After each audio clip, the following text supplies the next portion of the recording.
This is Wes Diskin with BaronGreenTeam.com and BaronHeating.com and Baron Heating, etc., etc. Just want to do, I don't do furnace walkthroughs real often, and this one's not too exciting, but just for people that know what they have and want to see what finished product might look like. In this case, this customer had a boiler that was low efficiency, that was running a water air handler. Basically, that's like an electric air handler, except instead of electric elements, there's a water coil. And so it was a really easy switch to switch her over to an 80% standard furnace with a good filter and an on-demand water heater. And that was best case scenario. These two appliances, the 80% and the Rinnai, have about the same lifespan. And yeah, so coming in here, just so you can see, in case you've never seen one of these, the 4-inch filter, and that just slides out. Okay, so this is when you see the term 4-inch media. This is the standard Honeywell MERV 11 4-inch media filter. In most applications, it can last a year as long as the system is clean and ducts have been sealed and all that kind of stuff. People out on farms and things tend to go through them a little quicker. This is what's called an 80% furnace.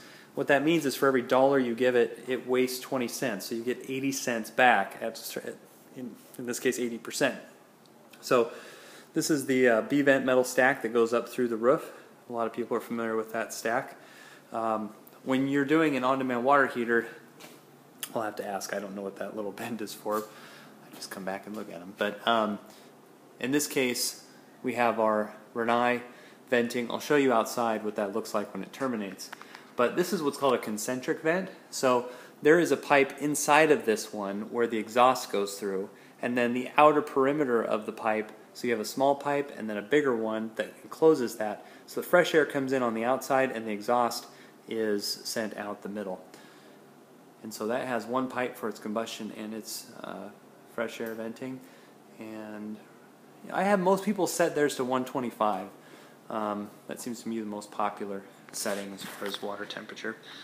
As far as gas piping is concerned, a on-demand water heater requires a certain amount of BT. It's 199,000 BTUs on the standard side, and so that's 3/4 inch gas piping. In this case, we had that coming out, so we just tied in and hard piped and then used flex over there. You do have to have high velocity flex on the on-demand water heater. We use a Webstone kit that allows for flushing.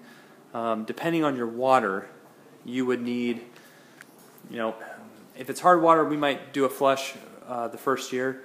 On mine, I did that. I have city water that's really clean in Bellingham, and nothing goes in the bucket. Like, we do a citric acid flush and there's nothing there. So I do mine about once every 5 years just to get rid of the chlorine scaling that happens on the heat exchangers. Let's see. So let me take you outside just so you can see how that vents through the roof, both on the furnace and the on-demand.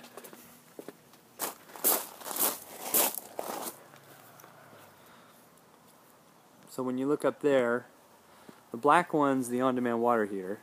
I'll stop here a sec. So the black one's the on-demand, and the silver one is the furnace. So that can be that's what you'd expect if you're going up through a roof on this. Okay.